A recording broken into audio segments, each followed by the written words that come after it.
నమస్తే. సామాన్యుడి చేతిలో సామాజిక అస్త్రం నెంబర్ 1 న్యూస్‌కి స్వాగతం. నేను రవీంద్ర. తెలంగాణలో రాజకీయ పరిస్థితులు చాలా ఆసక్తికరంగా మారుతున్నాయి. దానికి ప్రధానమైనటువంటి కారణం ఏంటంటే, గత ఎన్నికల్లో గులాబీ పార్టీ ఘోరమైనటువంటి ఓటమిని చవిచూసింది. ఇలాంటి సందర్భంలో కాంగ్రెస్ పార్టీ రెట్టింపు ఉత్సాహంతో ముందుకు వెళ్ళింది. అధికారాన్ని కైవసం చేసుకుంది. మరికొద్ది రోజుల్లోనే ఒక పాలన 1 ఇయర్ కూడా పూర్తవుతుంది వారి అధికారం చేపట్టి. ఇటువంటి సందర్భంలో గులాబీ పార్టీలో ఒక అంతర్మదనం అనేది స్టార్ట్ అయింది. ఎందుకనంటే 2 సార్లు రాష్ట్రాన్ని పరిపాలించినటువంటి ఈ గులాబీ పార్టీ అసెంబ్లీ ఎన్నికల్లో, పార్లమెంట్ ఎన్నికల్లో, అలాగే ఎమ్మెల్సీ ఎన్నికల్లో కూడా ఘోరమైనటువంటి వైఫల్యాన్ని చూసింది. ఇటువంటి సందర్భంలో నవంబర్ 29వ తేదీన జరిగేటువంటి దీక్షా దివాస్ దానికి సంబంధించి అంటే దీనికి ఒక ప్రాముఖ్యత కూడా ఉంది. 2009లో తెలంగాణ రాష్ట్రం కోసం ఉద్యమాన్ని, పోరాటాన్ని ప్రారంభించినటువంటి తేదీ 2009 నవంబర్ 29 కేసీఆర్. సో ఇప్పుడు వరకు ఈ దీక్షా దివాస్ని అంతంత మాత్రంగా చేశారు. ఎందుకంటే ఇప్పటివరకు అధికారంలో ఉంది కాబట్టి దాన్ని పెద్దగా నిర్వహించలే. ఏదో కార్యక్రమాలు చేశారు నియోజకవర్గ స్థాయి, జిల్లా, మండల స్థాయిలో. అయితే ఈసారి మాత్రం అప్పుడు అధికార పార్టీగా చేసింది, ఇప్పుడు ప్రతిపక్ష పార్టీగా ఈ యొక్క దీక్షా దివాస్ను అనుకూలంగా మలుచుకోవాలి. మనం ప్రజల్లోకి నేరుగా బయటికి వెళ్ళాలంటే ఇది మనకి వచ్చినటువంటి మంచి అవకాశం. ఇప్పుడు ఈ కార్యక్రమంలో భాగంగానే వరుసగా 4 రోజుల నుంచి ఆయా నియోజకవర్గంలో ఉన్నటువంటి ముఖ్యమైనటువంటి నేతలతో కేసీఆర్ రివ్యూ చేస్తున్నారు. వీడియో కాన్ఫరెన్స్, డైరెక్ట్గా కాదు. ఆయనేమో ఫామ్ హౌస్కే పరిమితమయ్యారు. కొంతమంది నేతలు మాత్రం గతంలో ఒక వారం రోజుల క్రితం ఆయన దగ్గరికి వెళ్ళి కలిశారు. ఇప్పుడు ఒక్కొక్కరికి ఒక్కొక్క బాధ్యత ఇచ్చారు. ప్రతి నియోజకవర్గం నుంచి దాదాపుగా 30,000 మందికి పైగా కార్యక్రమంలో పాల్గొనాలి. మనమేంటో మనం నిరూపించుకోవాలి.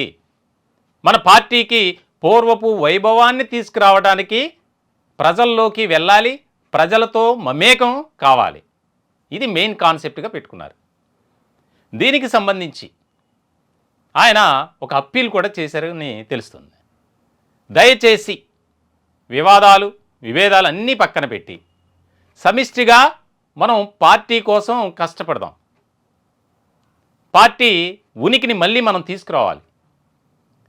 కాంగ్రెస్ పాలన, ప్రజా వ్యతిరేక విధానాలను మనం ప్రజల్లోకి తీసుకువెళ్ళాలి. కాంగ్రెస్ అధికారంలోకి వచ్చి 1 ఇయర్ పూర్తవుతుంది కాబట్టి ఏదైతే చేసినటువంటి వాగ్దానాలు కానీ ఇచ్చినటువంటి హామీలు ఉన్నాయో వాటిని నెరవేర్చలేదు. వాటిని ప్రజల్లోకి తీసుకువెళ్ళాలి.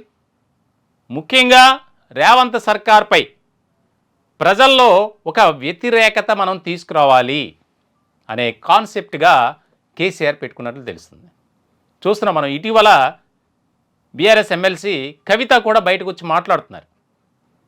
దాదాపు ఢిల్లీ లిక్కర్ స్కామ్ కేసులో అరెస్ట్ అయ్యి 150 రోజులకు పైగా జైల్లో ఉండి ఆమె బెయిల్పై బయటకు వచ్చారు. బయటకు వచ్చిన తర్వాత ఇంటికే పరిమితం అయ్యారు.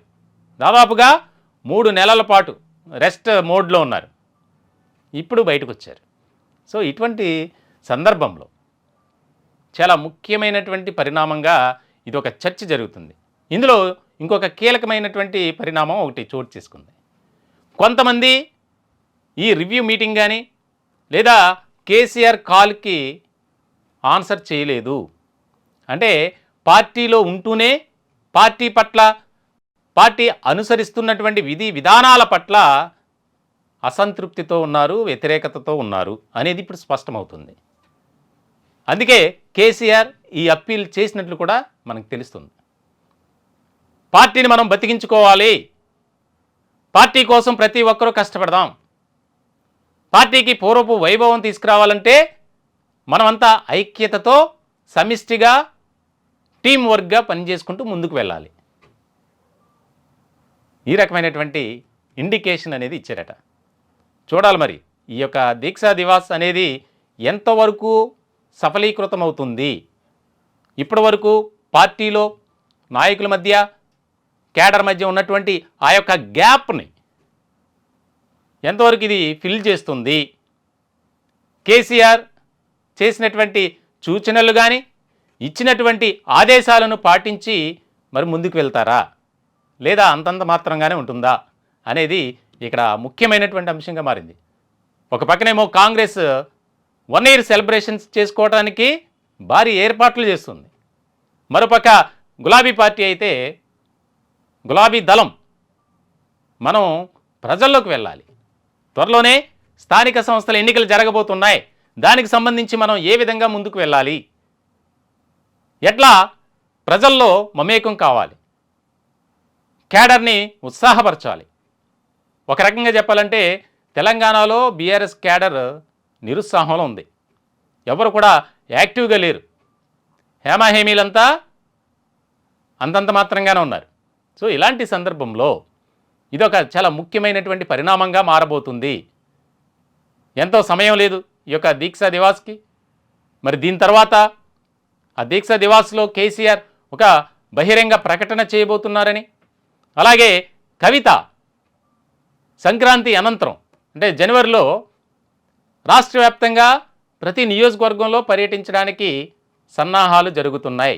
ఒక్కొక్క నియోజకవర్గంలో 2 లేదా 3 రోజులు ఆమె బస చేసి అక్కడ ఉన్నటువంటి నేతలతో మాట్లాడటం, ఆ యొక్క నియోజకవర్గ నాయకులకు ఒక దిశానిర్దేశం ఇవ్వాలి, చేయాలి అనే ప్లానింగ్ కూడా జరుగుతుంది. మరి వీటన్నిటినీ ఏ విధంగా వెల్కమ్ చేస్తుంది క్యాడర్ అనేది కూడా ఇక్కడ చాలా ముఖ్యమైనటువంటి పరిణామంగా మారింది.